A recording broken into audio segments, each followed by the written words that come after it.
Yo creo que hubo un proceso de reacomodamiento, se desaceleraron algunas obras, se demoraron otras y primó también el criterio de repriorizar que ustedes tenían en términos de los 300 millones de dólares de bono soberano.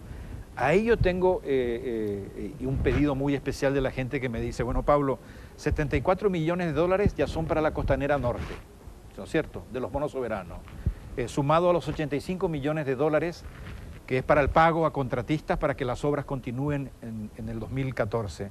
Me queda un 141 millones de dólares de esos 300. ¿Qué obras se van a financiar específicamente con esos 141 millones de dólares? Y si eso va a ser exclusivamente para el Ministerio de Obras Públicas y Comunicaciones o también para otras entidades del Estado, después de la modificación de la ley en el Senado. Sí, aquí tenemos que entender de que, porque preguntaste y comentaste varias cosas, me gustaría ir paso por paso. Nosotros recibimos una situación financiera en la cual cuando finalmente a partir de fin de septiembre empezamos a tener fondos para empezar a pagar, nos encontramos que las cuentas atrasadas iban a octubre del año pasado. Empezamos, como nosotros definimos y comunicamos a las contratistas, vamos a pagar exclusivamente en función de antigüedad para darle transparencia al proceso de pago. Publicamos el orden en que íbamos a pagar los certificados de obras y nos encontramos que empezaban en el mes de octubre.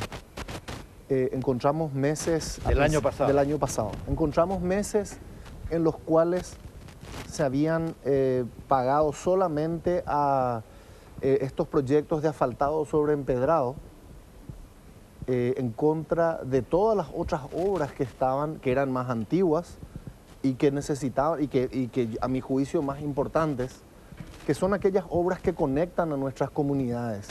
El reemplazar los puentes de madera por puentes de hormigón, darle la seguridad a la gente de que puede sacar su producción en cualquier condición, en cualquier época del año, llegar a los hospitales cuando tienen sus emergencias. Esas son las inversiones realmente prioritarias para el Ministerio de Obras Públicas, las inversiones que nos dan conectividad interna y conectividad externa, para que compremos mejor y para que vendamos mejor.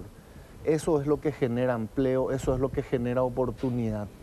Sin embargo, invertimos este año 100 millones de dólares o comprometimos al Estado en asfaltado sobre empedrado que le hace sentir muy bien a las comunidades ver que su empedrado frente a su casa tiene un asfaltado, pero no es la prioridad. No es la prioridad y es dinero que nos falta ahora para continuar con las obras que el país realmente necesita. Pero es increíble, ministro, cómo ese pequeño detalle de asfalto sobre empedrado, que usted dice que no es prioridad, cómo le da vida y cómo le cambia no solamente la fisonomía a un barrio, a una ciudad, a una región, sino que a toda la comunidad.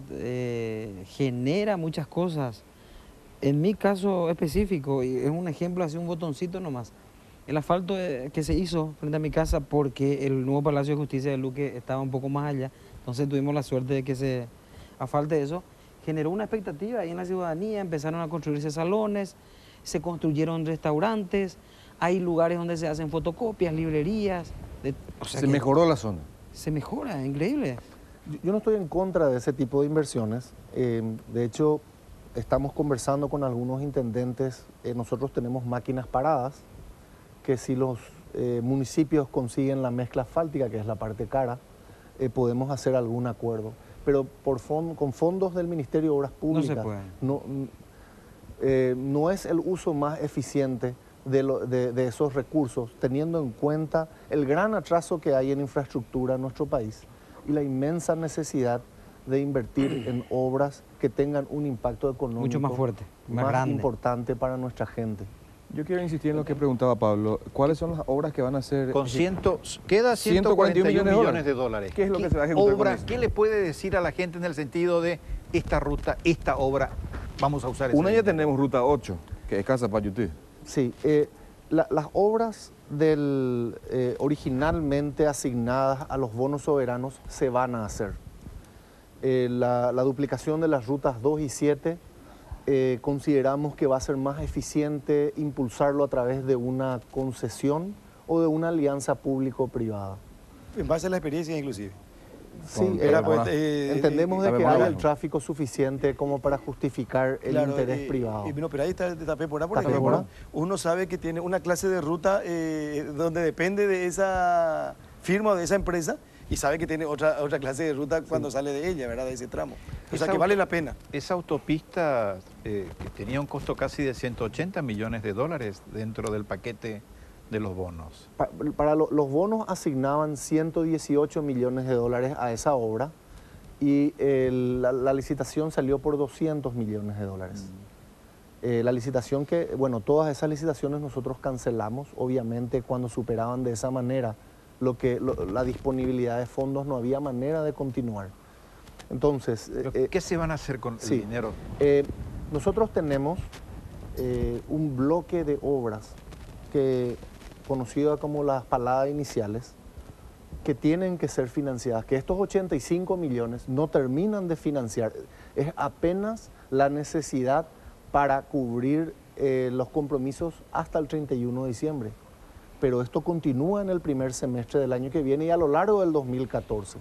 Entonces, aquí estamos mirando a un flujo de caja donde nosotros tenemos que garantizar las obras que están en ejecución. Vamos a usar una parte de estos bonos. Exactamente estamos trabajando en Hacienda en base a cómo vamos a calzar el resto. Va a haber una emisión de bonos interna. Hay un préstamo de CAF que nos va a permitir también ¿De qué montos el préstamo? unos 75 millones de 75 dólares. millones. Sí. Y también el Ministerio de Hacienda y el Banco Central y el equipo económico estamos analizando la posibilidad de hacer una nueva emisión de bonos soberanos, como para ir calzando todo este proceso.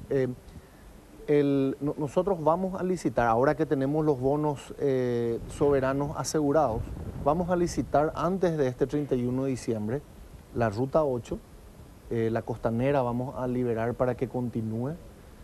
Son aproximadamente unos 100 millones de dólares en obras, en contratos, hay fiscalización, hay una serie de otros temas.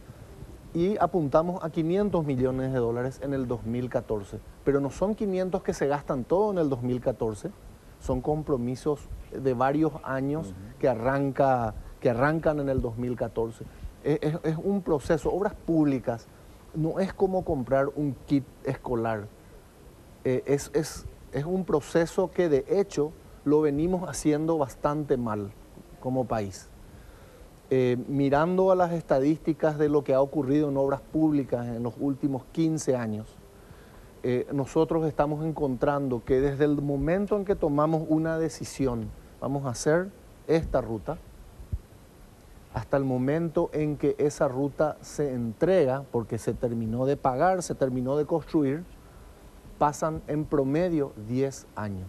¿Y cuándo empezaría la ejecución de estos 6 proyectos? ¿10 años? Ese es nuestro promedio. Ese es nuestro promedio, 10 años. Es mucho. Tenemos Es empedrados imposible.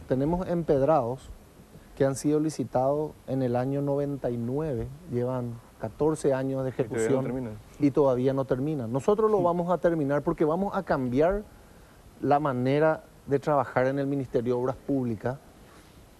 Se ha priorizado la decisión política del arranque en contra del orden, la planificación, la transparencia y el manejo, hasta diría yo, serio y honesto de la cosa pública. Se han arrancado muchos proyectos muy grandes sin tener la seguridad de la financiación, sin haber hecho las expropiaciones, sin haber terminado el proyecto de ingeniería.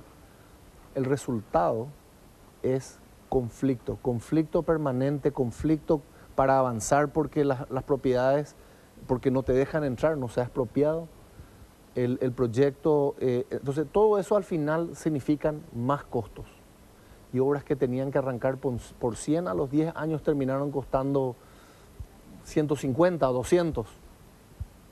Tenemos que recuperar el orden, tenemos que definir las prioridades y trabajar en función de Estado, no solamente de lo que se puede hacer en 5 años. El Ministerio de Obras Públicas tiene desde agosto, desde septiembre, un plan maestro del transporte con una visión a 20 años, que es el trabajo de otro ministro, que tomó una buena decisión, voy a reconocer, al haber al haber impulsado la elaboración de este plan maestro del transporte, plan maestro de logística también va de la mano, y nosotros lo estamos tomando muy en serio. A mí me parece muy razonable y es una visión de Estado que el Paraguay necesita. ¿Y en qué consiste eso? Y ¿Es lo mismo de lo que es el Metrobús y compañía o no incluye eso? Estamos hablando de ver cómo potenciamos la capacidad de transporte y de logística mirando a largo plazo, a 20 años. Cómo está creciendo el Paraguay y qué necesidades tiene, priorizando las inversiones, donde a la cabeza está la hidrovía, por ejemplo, que es algo a lo cual muy poco caso se le ha hecho en los últimos 20 años. Sin embargo, el plan maestro definió que es la inversión económica de infraestructura de comunicación más importante que tiene que hacer este gobierno o cualquier gobierno, que tiene que hacer el Estado. Entonces nosotros hemos decidido poner un gran énfasis en habilitar la hidrovía y bajo un esquema de concesión muy probablemente. Pero ha identificado rutas, ha identificado la manera de conectar al país internamente y potenciar la conectividad internacional. ¿Quién hizo ese trabajo? Ese trabajo se hizo lo hizo el Ministerio de Obras Públicas con una cooperación del Banco Interamericano de Desarrollo. Es un trabajo que lleva 3 años. ¿Y ustedes no lo van a tirar? No, van a aprovechar. Por eso quiero decir que hay un poco al extremo, porque en términos de obras públicas, la continuidad en el marco de un plan maestro es espectacular. Ahora, lo penoso es cuando se rompe esa continuidad simplemente por un criterio de no me gusta, o no es mi hija, no es mi niño, digamos. Y eso es lamentable, porque aquí estamos hablando de un proceso de obras públicas de 10, 15, 20 y 30 años, que es lo que tiene que proyectarse.